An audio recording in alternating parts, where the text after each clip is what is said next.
Dito sa Papa Dudut Stories, ikaw ay hindi nag-iisa.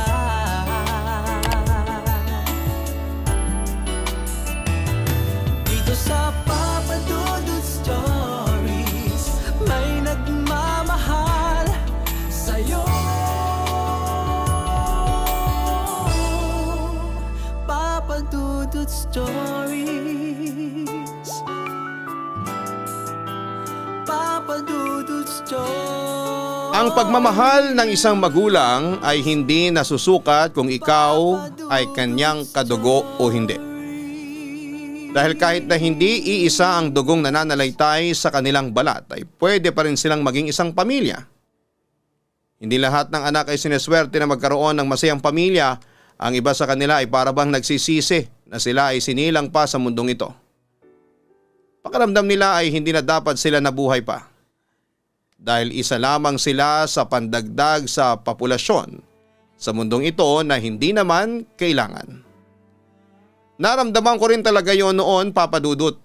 Kaya ako napasulat ngayon ay para ikwento kung ano nga ba ang naging buhay ko bilang isang anak ng biktima ng pagsasamantala. Tawagin niyo na lamang po ako sa pangalang Elmer. 28 years old na ako at ang parte ng buhay ko na ibabahagi ko ngayong gabi ay nangyari mahigit 10 taon na ang nakakalipas. Elmer, ano? Hindi ka pa rin ba gigising dyan? Aba tanghali na. Bulyaw ni mama kaya naman nagulat talaga ako. Lalo at galing ako sa malalim na pagtulog. Maaga pa naman po ma. Wika ko nang mapatingin ako sa orasang nakasabit sa pader. 5:30 pa lamang ng umaga noon. Anong maaga? Balak mo pa talagang maunang sumikat ang araw kesa bumangon ka dyan sa higaan mo? Aba anong akala mo sa sarili mo? Anak ka ng isang milyonaryo? Hoy, ipapaalala ko lang sa'yo ha. Hindi ka prinsipe sa bahay na ito. Kaya bumangon ka na. Bulyaw pa niya. Kamot ang ulong sumunod ako kay mama at bumangon na. Nang pumunta ako sa kusina ay nakahanda na doon ang mainit na kape at pandesal para sa almusal namin. Pupunta na ako sa palengke at dapat pag uwi ko dito sa bahay, nakapaglinis ka na at napakain mo na mga alaga natin sa likod. Malakas ang boses na utos ni nanay. Hindi ako sumagot at pumiraso sa hawak ko na pandesal. Kinakausap kita Elmer, kaya sumagot ka dyan, bulyaw pa ni mama. Opo mama, tugon ko naman na bahagyang napapitlag pa dahil sa sigaw niya. Sumagot ka kapag kinakausap kita, huwag kang bastos na bata ka. Sigaw pa niya sa akin. Ganon talaga ako kausapin ni mama, Papa Dudut. Laging galit, sumisigaw na parabang wala na akong ginawang tama sa paningin niya. Nung una ay naiiyak pa ako sa tuwing kakausapin o sisigawan ako ni mama hanggang sa nasanay na lamang ako. Bakit naman ang baba ng grades mo Elmer? Ano to? Sinasayang mo lang ang pera na pinagpapaaral ko sa'yo? Dapat hindi ka na lang pumapasok. Bulyaw ni mama nang makita niya ang school grades ko. Yan po kasi yung nagkasakit ako mama.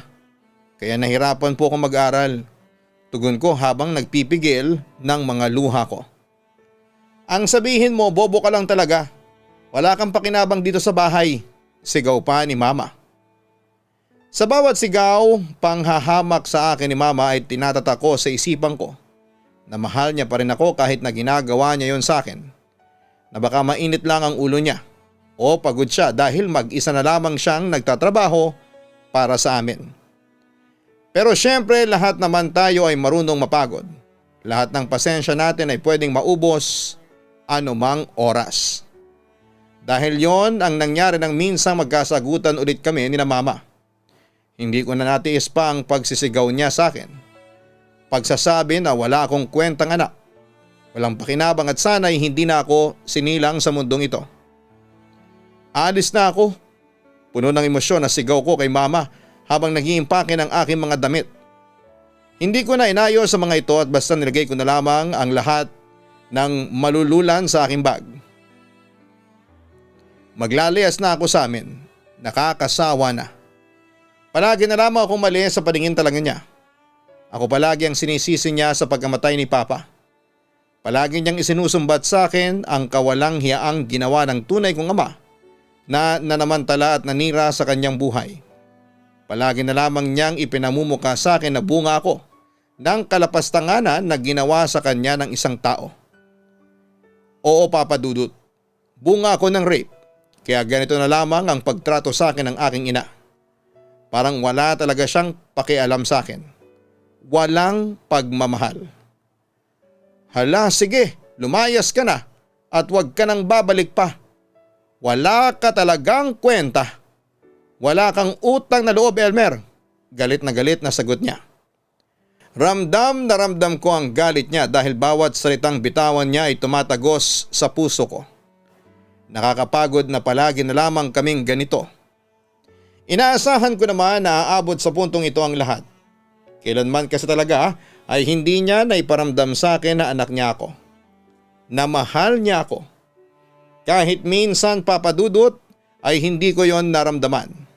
Bakit? Dahil ba palaging sakit ng ulo ang dala ko sa pamilya? Dahil ba ako ang dahilan kung bakit namatay si Papa?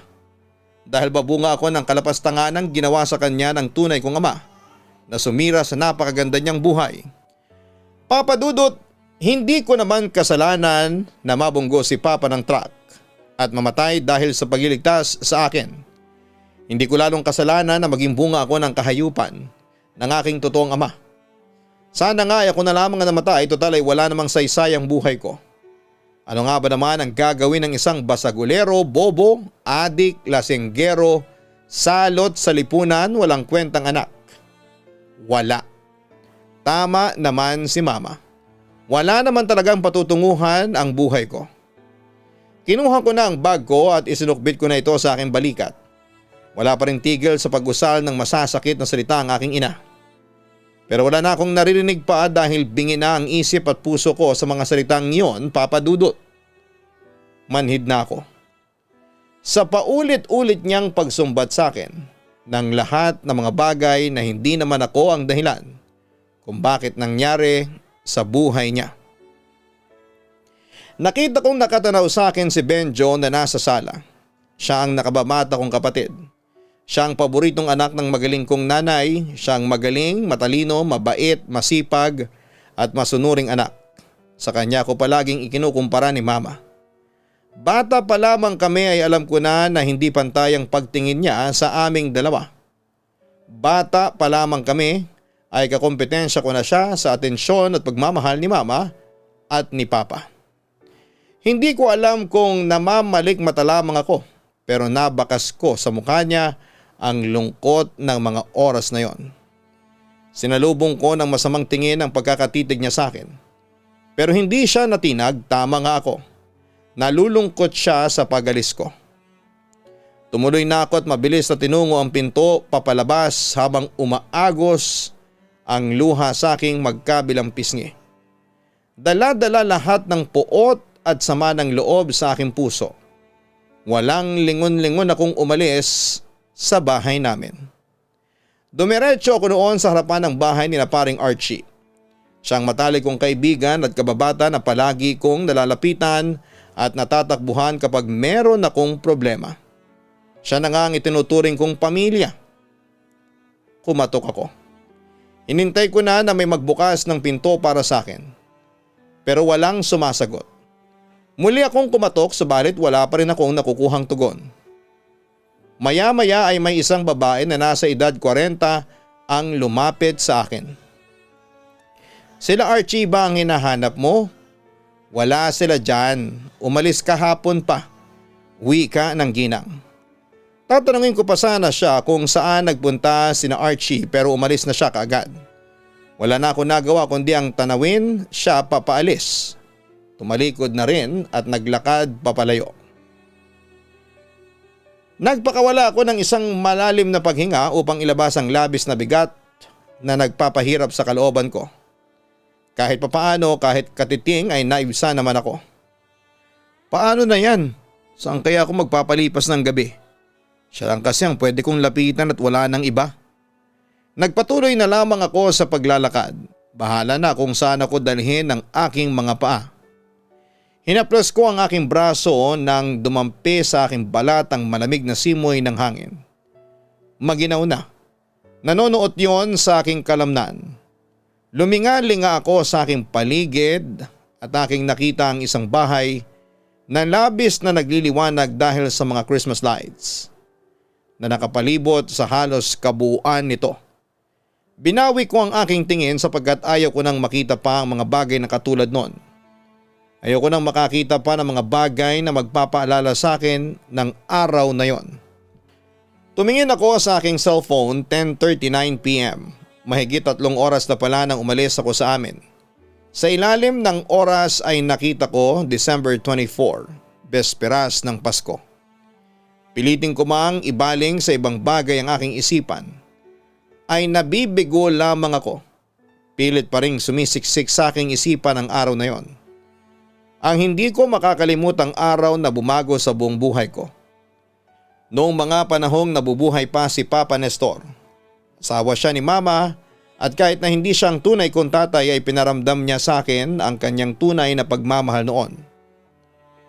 Palingon-lingon ako kay Benjo habang binibilang niya ang pera na napamaskuhan niya, Papa Dudut. Nakalatag pa ang mga yon sa mesa at isa-isa niyang binibilang ang mga yon. Naguhugas naman ako ng aming pinagkainan. Naiinggit ako sa kanya kasi taon-taon tuwing Pasko ay marami siyang napamamaskuhang pera. Samantalang ako ay nandito sa bahay at nag-aasikaso ng mga bisita ni Mama. Marami rin siyang nabibiling mga damit at laruan gamit ang pera na yon. Samantalang ako ay hindi na nga ibinibili, mga pinaglumaan pa niya ang ginagamit ko. Kaya lahat ng damit ko ay maiksi at hapit sa akin. Wala naman akong magagawa. Alam ko naman kasi ang totoo na anak ako ni Mama sa isang rapist. Kaya nagpapasalamat na rin ako dahil kahit papaano ay may natutuluyan akong bahay at nakakakain ng 3 beses sa isang araw. Ipinagpasalamat ko rin na nandyan si Papa. Kahit na hindi niya ako tunay na anak ay mahal na mahal niya ako. Kahit na hindi ako nagmula sa kanya ay itinuturing niya akong anak. Kaya mahal na mahal ko rin si Papa. Siya lang kasi ang nakakaintindi at nagmamalasakit sa akin sa bahay na ito. Elmer, bumili ka nga ng asukal doon kina Aling Melba. Ipaggagawa ko ng kape ang papa mo. Utos sa akin ni Mama. Nainis ako kasi pwedeng si Benjo naman ang utusan ni Mama dahil wala naman siyang ginagawa. Nagbibilang lang naman siya ng pera. Samantalang ako ay naguhugas pa ng pinagkainan namin dito. Sa bagay wala naman akong magagawa. Magalit at magwala man ako ay si Mama pa rin naman ang masusunod. Kaya umuo na lamang din ako. Nadaanan ko si Benjo at muli akong tumingin sa mga pera na nasa mesa. At nakita ko na dinilaan niya ako.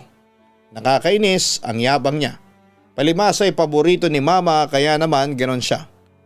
Kung pwede lang talaga, noong ko pa siya nasuntok sa mukha niya. Nakakaasar siya. Kinuha ko ang perang pambili at lumabas na ng bahay. Madilim na ang paligid dahil pasado 7:00 na. Umihip ang hangin na naging dahilan ng paggalaw ng mga dahon at sanga ng puno ng akasya na nasa harapan ng aming bahay. Nakaramdam ako ng kaunting ginhawa dahil bahagyang napawi ang init ng aking pakiramdam. Tumingala ako at aking namasdan ng napakaraming bituin sa kalangitan. Para silang mga buhangin sa dami. Ang sarap nilang pagmasdan. Pakiramdam ko tuloy ay gusto kong lumipad at samahan sila sa kaitaas-taasan. Bago ako makarating sa tindahan ay kailangan ko pang tumawid ng kalsada. Kaya luminga-linga muna ako kung may paparating bang sasakyan. Nang wala akong makita ay tumawid na ako. Hawak ko nang ipinabibili ni Mama sa akin, Papa Dudut. Nakakatuwa dahil may sukli pa sa pera na dala ko. Kaya nakabili ako ng candy. Patalon-talon pa ako habang papauwi. Hindi ko bibigyan si Benjo kahit na isa. Marami naman siyang pera kaya kayang-kaya niyang bumili ng para sa kanya. Nakita ko si Papa na nasa labas ng aming bahay. Nakita rin niya ako kaya ngumiti siya sa akin at kumaway pa. Ang saya-saya ng mukha niya at parang walang problema na bumabagabag sa kanya. Kahit pa natanggal siya sa trabaho. Gumanti ako ng isang matamis na ngiti at kumaway rin sa kanya, Papa Dudut. Tumakbo ako para puntahan siya. Nakalimutan ko na tatawid pa nga pala ako sa kalsada kaya hindi ko na nagawang tignan pa kung may paparating na sasakyan. Nakita ko ang pagkagulat at pag-aalala sa mukha ni Papa. Narinig ko na lamang ang isang napakalakas na busina na nagmumula sa isang malaking truck. Napatulala ako at nasilaw sa ilaw na nagmumula rito. Patakbo akong sinalubong ni Papa. Vlog. Bukod sa ingay na yon, ay wala na ako ibang matandaan pa sa mga nangyari. Magulo, maraming tao, hindi na maunawaan ng mura kong isipan ang mga nangyayari. Nasaan si Papa? Luminga-linga ako at wala siya sa grupo ng mga tao na nakapalibot sa akin. Napadako ang tingin ko sa aking paanan. Si Papa nakahandusay sa kalsada. Umaagos ang dugo mula sa kanyang katawan. Wala na siyang buhay. Napaiyak na lamang ako nang makita ko siya sa ganong kalagayan, Papa Dudut. Hindi ko kaya pang ilarawan ang nangyari sa kanya at ayokong parang hindi ko matatanggap ang lahat ng ito. Para akong malalagutan ng hininga sa mga naganap. Umiikot ang paligid. Lumalabo na ang aking paningin. Kinakapos ako ng hangin. At nagdilim na ang lahat sa akin. Pasko ang araw na hindi ko makakalimutan. Ang araw kung kailan kinuha sa amin si Papa. Yun din ang araw na halos isumpa ako lalo ni Mama, Papa Dudut. Hindi ko na namalayan ang paglandas ng luha mula sa aking mga mata. Ganon na lamang ang pagbangon ng kalungkutan sa aking dibdib. Bigla ko na lamang na isip-isip kung gaano ko kamiserable at kung gaano kawalang kwenta ang buhay ko. Para saan pa ba ang mabuhay? Ano ba ang silbi ko? Gawin ko mang magsisi ay wala na itong maidudulot pang mabuti. Sabi nila lahat daw ng tao ay may kanya-kanyang dahilan kung bakit ipinapanganak at nabubuhay sa daigdig na ito. Pero ako, ano? Bakit at para saan pa? Huli na ang lahat. Huli na ang lahat para sa akin. Nasa ganon akong pag-iisip nang mag-ring ang aking cellphone. Si Benjo, ang kapatid ko, tumatawag. Sinagot ko ang telepono. Bakit ka ba tumatawag? Hindi ka pa ba masaya na pinalayas ako dyan sa bahay? Bungad ko sa kabilang linya ng may mataas na tono. Kuya, hindi to ang oras para mag-away pa tayo. Pwede bang itabi mo muna ang galit mo sa akin? May dapat ka kasing malaman. May kailangan akong sabihin sa'yo. Napahinto siya sa pagsasalita. Si Mama. Nawawala, hinahanap ka niya. Gusto kong matawa at mainis. Si Mama, hahanapin ako? Anong kalokohan to? Ni minsan nga ay hindi niya ako matawag na anak. Ni minsan nasabi na ba niya sa akin na mahal niya ako? Na nag-aalala siya para sa akin? Hindi at kailanman ay hindi mangyayari yon. Ang hanapin pa kaya ako ay magawa niya. Ngumisi ako bago sumagot. Huwag mo na ngang lokohin ako. Si Mama, hahanapin ako. Nagbibiro ka ba? Sarkastikong wika ko. Nagpatuloy ako sa pagsasalita. Ang walang kwenta kong ina may pakialam pala sa akin. Huwag mong sabihin yan, kuya. Hindi mo alam kung gaano kalaki ang sakripisyo at pagmamahal sa iyo ni Mama. Mahal na mahal ka niya. Sakripisyo? Pagmamahal? Nagawa nga niyang palayasin ako. Yan bang tinatawag mong sakripisyo at pagmamahal? Siguro ito na nga ang tamang oras para malaman mo ang lahat. Saad niya sa mababang boses. Nangunot ang noo ko sa sinabi niyang yon. Inihanda ko na lamang ang aking mga tenga upang makinig. Hindi mo alam kung gaano kalaki ang pagmamahal sa iyo ni Mama. Naalala mo ba noong isugod ka namin sa ospital nang bugbugin ka ng mga nakaaway mo? Saad pa ni Benjo. Naupo ko sa gilid ng kalsada upang makinig ng mabuti. Taimtim kong pinakinggan ang mga ilalahad niya sa akin. Nagpatuloy siya. Nang mga panahon na yon, si Mamang nagbantay sa iyo sa ospital. Alalang alala siya sa iyo, kaya hindi siya halos makakatulog. Parang nakaramdam ako ng hiya sa aking sarili, Papa Dudut. Bigla akong nalungkot. Pero ang isang bahagi ng utak ko ay nagsasabi na huwag akong maniwala. Natatandaan mo rin ba nang nawala ka ng halos 3 araw? Maghapon magdamag na hinihintay ka ni Mama. Halos mamatay na siya sa pag-aalala na baka raw hindi ka pa kumakain. Na baka raw hindi ka na nakakatulog ng maayos. Na baka raw napahama ka na. Kaya hindi ka nagpapakita. Doon ako nakumbinsi ni Benjo. Bakit hindi ko yon alam? Bumangon ang mas matinding hiya ko at lungkot sa puso ko. Nanginig na naman ang ilalim ng aking mata. Ilang saglit na lamang ay bubukal na naman ang luha sa aking mga mata. Saglit na katahimikan. At muling nagsalita ang aking kapatid. At ng mga panahon na nangangailangan ka ng kidney dahil nasira na ang sayo, hindi nagdalawang isip si Mama na ibigay ang isa sa kanyang mga bato para lamang mabuhay ka. Dahil mahal na mahal ka niya at ayaw ni Mama na mawala ka sa amin. Oo. Madalas ay puro galit ang ipinapakita niya sa iyo. Dahil nauunahan siya nito. Dahil nananaig sa kanyang puot na matagal na niyang kinikimkim sa loob ng mahabang panahon. Dahil sa tuwing nakikita ka niya, inaalala niyang masamang bagay na sinapit niya sa kamay ng tatay mo na sumira sa buhay niya. Hindi man niya naipakita at naiparamdam sa iyo, pero kuya, mahal na mahal ka ni Mama higit pa sa buhay niya. Lahat kaya niyang gawin at isakripisyo para lang sa iyo. Ayaw ni Mama na sabihin ko ito sa iyo, kuya, ha.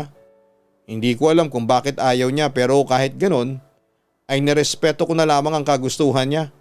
Dugtong pa ni Benjo. Muling bumalong ang luha ko, Papa Dudut. Hiyang-hiya ko sa sarili ko. Napakatanga kong anak para hindi malaman na mahal pala ako ni Mama. Napakawalang kwenta ko dahil hindi ko man lang nasusuklian ang pagmamahal niya para sa akin. Naalala ko kung paano ko siya sagot-sagutin, sumbat-sumbatan at bastusin. Hindi ako karapat-dapat sa pagmamahal niya. Nagagalit ako sa sarili ko at nagsisisi ako kung bakit sinira ko ang buhay ko, gayong meron namang mga tao na nagmamahal sa akin. Hindi ko na napigilang humagulhol.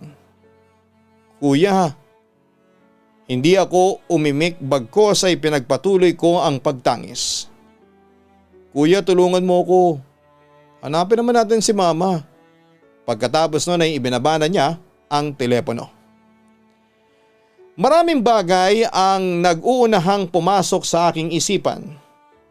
Napahawak ako sa aking buhok na napasabunot dito. Pinunasan ko ang mga luhang umaagos sa aking pisngi. Labis na nadurog ang puso ko sa revelasyong isiniwalat sa akin ng aking kapatid. Tumayo ako at hahanapin ko si Mama. Hindi ko na mapapatawad pa ang sarili ko kapag may masamang mangyayari pa sa kanya. Bilisan mo! Kailangan nating makita kung sino yung babaeng nasagasaan doon sa tapat ng plaza. Sigaw ng isang babae habang hila-hila sa braso ang kasama nito. Dumaan sila sa harapan ko. Bigla ako nakaramdam ng kaba. Otomatiko akong napatayo. Patakbo kong sinundan ang mga babae papunta doon sa plaza. Patuloy sa pagkabog ng malakas ang aking dibdib. Diyos ko, wag naman ho sana. Alam ko marami akong kasalanan pero pakiusap po. Wag mo naman ho sanang hayaang mangyari ang naiisip ko. Wag niyong hahayaan na mapahamak ang mama ko. Pakiramdam ko ay napakalayo na ng tinakbo ko pero wala pa rin ako sa aking pupuntahan. Ganon pa man ay itinuloy ko na lamang ang aking ginagawa. Nakikita ko na ang umpukan ng mga tao na medyo nagkakagulo. Lumapit ako sa kanila, Papa Dudut. Nakisingit ako para silipin ang tinutukoy ng mga babae kanina. At tila bumagal ang lahat. Parang dahang-dahang bumagal ang pag-ikot ng mundo. Nakita ko ang mga bakas ng dugo. Natatanaw ko pa lamang ang mga yon ay parang nawala na ako ng lakas. Sinuyod ng aking paningin ang kalsada pero wala nang tinutukoy nilang nasagasaang babae. Ayon sa mga naroon ay naisugod na daw ang babae sa ospital. Tumatangis akong lumayo at humanap ng mauupuan. Hindi na kaya ng mga tuhod ko ang bigat ng aking katawan. Kailangan ko na ng aalalay sa akin. At sa hindi kalayuan ay may natanaw akong pamilyar na figura na nakaupo. Lumapit ako sa kanyang likuran. Narinig kong may sinasabi siya kaya nakinig akong mabuti. "Nasaan ka na, anak? Patawarin mo ako, mahal na mahal kita. Hindi ko kayang mawala ka sa akin," aniya habang lumulungha. "Patawarin mo ako kung hindi ako naging mabuting ina sa iyo. Patawarin mo ako sa mga pagkukulang ko. Patawarin mo ako dahil ikaw ang napagbuntungan ko ng lahat ng galit ko sa tatay mo at sa pagkamatay ni Arnaldo. Patawarin mo ako, Elmer." Hindi ko na napigilang lumuha sa mga narinig ko. Nananaginip ba ako? Noon ay pinapangarap ko lamang na marinig ko mismo mula sa bibig ng aking mama ang mga salitang yon. Mga simpleng salita ngunit malaki ang halaga para sa akin. Mga salita na dapat ay hindi naman talaga hinihiling kundi ibinibigay lang ng kusa. "Ma!" wika ko habang nagunahang umagos ang luha ko. Lumingon siya. Nakita ko ang pagkagulat sa kanyang mukha. Nagpakawala siya ng isang ngiti. Ngiti na ngayon ko lamang nakita sa buong buhay ko. Hinagka namin ang isa't isa. Para kung isang bata na humahagulhol sa kanang balikat niya. Hindi ako umiiyak dahil sa kalungkutan. Umiiyak ako dahil sa sobrang ligayang aking nararamdaman. Hindi ko may paliwanag ang pakiramdam na yon. Para kung nasa alapaap. Lahat ng bigat, lahat ng galit, lahat ng sama ng loob ay parang bulang mabilis na naglaho. Nawala ng bigat na matagal kong sinosolo at dinadala. Pakiramdam ko ay nakalaya na ako sa hawla na nagkulong sa akin, Papa Dudut, at naglayo ng kalayaang magmahal at mahalin din bilang kapalit. "Mapatawarin mo ko, mahal na mahal kita," pag-iyak ko. "Patawarin mo ko, anak, mahal na mahal din kita," tugon naman ni Mama. Naramdaman ko ang init ng yakap niya, yakap ng pagmamahal. Sana'y noong ko pa nagawa ito. Sana'y hindi na matapos ang mga sandaling ito. Sabay ng aming pagyakap sa isa't isa ay ang pagkislap ng isang maliwanag na bituin sa langit. Sa kauna-unahang pagkakataon ay naramdaman ko ang tunay na pagmamahal ni Mama. Minsan talaga, Papa Dudut, ay kailangan lang natin ng malawak na pangunawa para maintindihan natin ang ibang tao. Para magawa nating magmahal at magpatawad. Para mapalaya natin ang ating mga sarili mula sa mabigat at madilim na nakaraan. Dahil mula ng gabi na yon ay nagbago ang pakikitungo ni Mama sa akin. Pinaramdam niya sa akin ang pagmamahal na napakatagal kong hinintay mula sa kanya. Salamat po, Papa Dudut, sa pagbasa ng sulat ko. Lubos na gumagalang, Elmer. Maraming salamat, Elmer, sa pagpapadala mo ng sulat sa aking YouTube channel. Hindi naging madali ang mga pinagdaanan mo sa buhay kaya hangang-hanga ako sa katatagan na iyong ipinakita. Lahat naman tayo ay pwedeng magkamali, madapa at masaktan. Ang mahalaga ay marunong tayong bumangong muli, magpatawad at magpakatatag. Huwag kalimutan na hanapin ang Kaistorya YouTube channel para sa mga horror stories. Ganon din ang Gianna Vlogs. Yan po ay personal vlogs ng aking mga kambal. Maraming salamat po sa mga subscribers at sa mga magsusubscribe pa.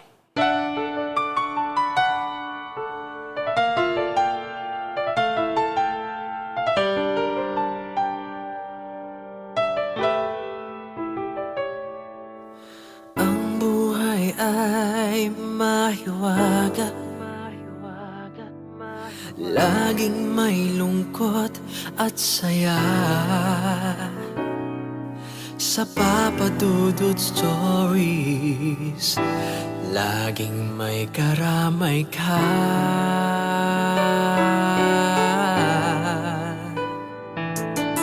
Mga problemang kaibigan, dito ay pakikinggan ka. Sa Papa Dudut Stories, kami ay iyong kasama.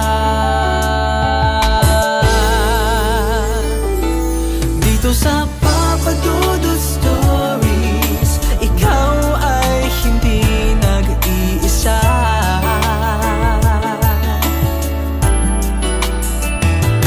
Dito sa Papa Dudut Stories, may nagmamahal sa'yo. Papa Dudut Stories, Papa Dudut Stories, Papa Dudut Stories.